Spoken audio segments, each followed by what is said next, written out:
Ethan Cole hadn't planned on doing anything remarkable with his Tuesday evening. In fact, he had walked into the small roadside diner with the simple, almost depressing expectation of eating his soup in silence, replaying the frustrations of the day like a tired record stuck on the same scratched track, because the promotion he had poured months of energy into, working late nights, skipping weekends, sacrificing sleep, had been given to someone who spent more time flattering the higher-ups than actually doing the job. And as he sat in the booth near the window, watching the neon sign flicker against the glass as cars rushed past in a blur of red taillights, he felt that familiar weight of loneliness settle in his chest, the kind that whispered that nothing he did was enough, that no one really noticed his efforts, that he was drifting through life quietly, politely, invisibly. He stirred his chicken soup absent-mindedly, letting the steam warm his face as he slumped deeper into the booth, wondering how he'd become the person who ate alone in quiet diners and told himself he didn't mind,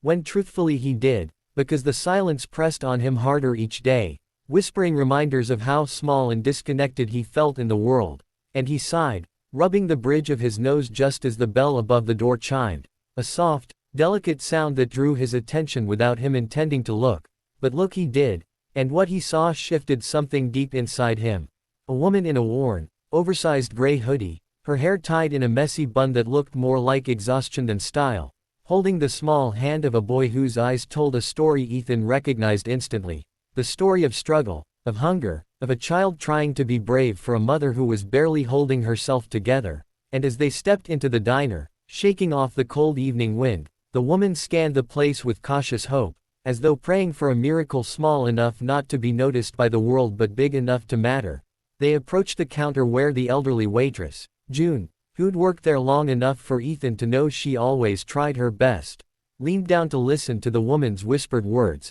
and though Ethan couldn't hear the quiet exchange, he could read the body language as clearly as if the words had been typed in bold letters. The apologetic shake of June's head, the way the woman's shoulders sank, the way the little boy tugged on his mother's sleeve with a soft, confused frown, his gaze darting to the warm plates on nearby tables as though he were memorizing them. Ethan swallowed hard, guilt and empathy twisting together in his chest, because he had known hunger as a child, had known what it felt like to look at food and pretend he wasn't starving, and before his rational mind could lecture him about boundaries or strangers or staying out of things that weren't his business, he found himself rising from his seat, the legs of his chair scraping softly across the diner floor. When the woman noticed him approaching, she instinctively stepped in front of her son, her tired eyes narrowing with that defensive fear life carves into people who've been disappointed too many times, and Ethan quickly raised his hands, palms open, his voice gentle as he said,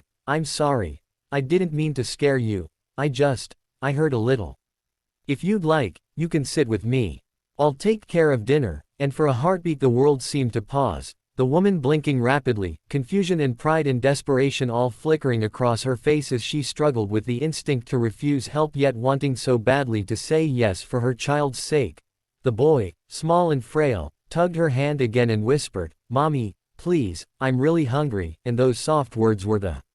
final thread that snapped what remained of her hesitation, so she nodded, reluctantly, almost painfully, and allowed Ethan to lead them to his booth, where the boy eagerly slid into the seat across from him, his legs dangling off the edge, his eyes wide with hope he didn't dare fully trust. The woman sat beside her son, her hands tightly clasped together as if trying to hold herself steady in a world that kept shifting under her feet, and Ethan gently waved June over, ordering a grilled cheese sandwich, a bowl of soup, and fries for the boy, plus a warm plate for the mother who insisted she wasn't hungry but whose pale cheeks and hollowed eyes said otherwise. Once the food arrived, the boy ate with a hunger that broke Ethan's heart. Not greedy or messy, just fast, like someone who knew from experience that chances didn't always last, while the mother kept apologizing in fragments, saying she never asked strangers for help, that she had been managing until she lost her job 2 weeks ago when the factory downsized,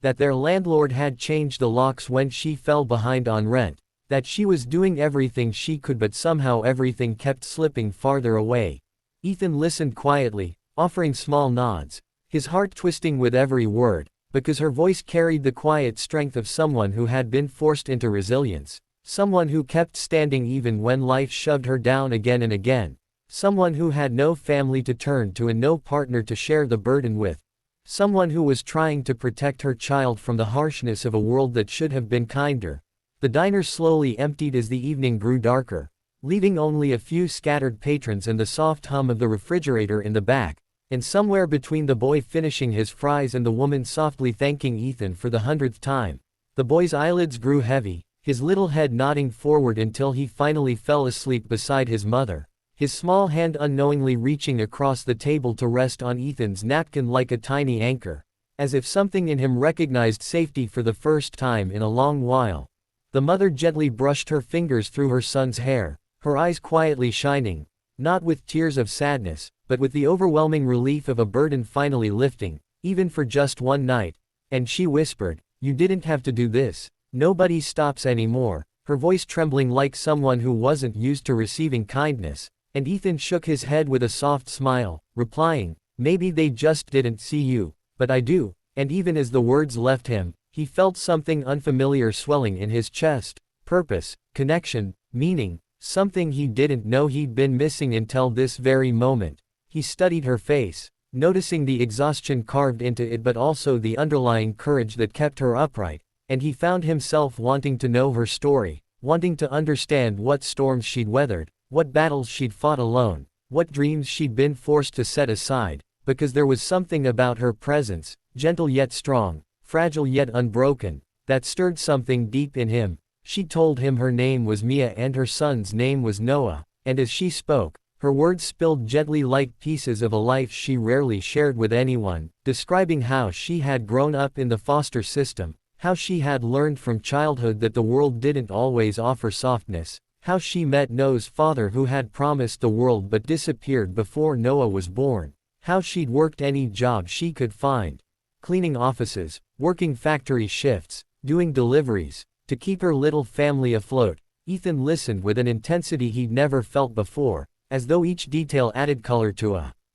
picture he hadn't realized he wanted to see. And as he sat across from Mia, watching her cradle her son protectively while speaking with quiet honesty, he realized that the loneliness he'd carried for so long, the emptiness that had shadowed him, was beginning to dissolve, replaced by a growing sense of connection that surprised him with its warmth. Outside the diner the night grew colder, the neon sign flickering its tired light onto the sidewalk. But inside the booth Ethan felt something stir, the faint spark of hope or destiny or something he didn't yet understand, and he knew without truly knowing how that his life had just shifted on its axis, that this moment, this unexpected dinner, this quiet conversation with a struggling mother and her sleepy child, was not an accident but a beginning, a turning point he hadn't seen coming, a doorway to a future tangled with people he had met out of pure chance. When Mia finally whispered, "I don't know how to repay you," Ethan shook his head again, offering a small, genuine smile and answering,